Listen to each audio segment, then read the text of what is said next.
महिला आयोग पदाच्या अध्यक्षपदाची गरिमा घालवली आहे. नुसतं झगामगा मला बघा असंच चालणार नाही. तुम्हाला खाली उतरून रस्त्यावर उतरून महिलांसाठी काम करावं लागेल. नट्टा पट्टा लाली लिपस्टिक लावायची, चांगल्या चांगल्या साड्या नेसायचं, नेत्यांबरोबर बसायचं. बास झालं.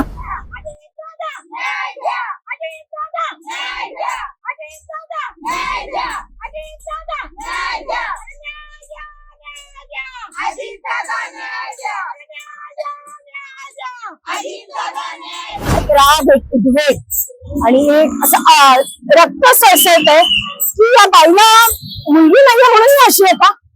अजितदादांनी काय बघून या बाईला पद दिलं मला माहिती नाही, पण तुमच्याकडे गेल्या 6 महिन्यांपूर्वी जी वैष्णवी जिने आत्महत्या किंवा जिची हत्या केली गेली हगवणे कुटुंबाने, त्यांची कंप्लेंट होती आणि तुम्ही त्याच्यावर काही कारवाई केली नाही.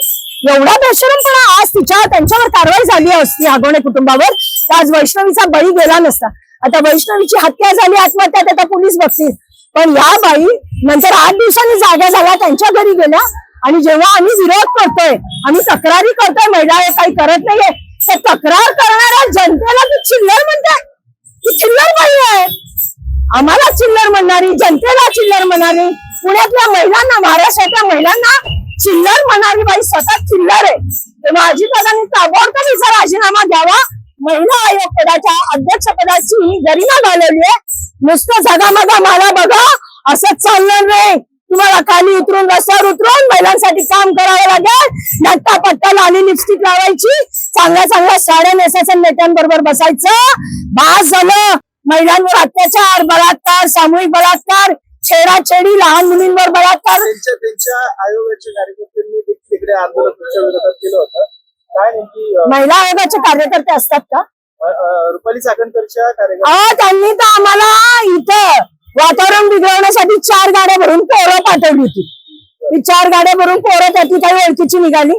त्यांना स्वतःला माहिती नव्हतं त्यांना इथे कशाला पाठवलंय.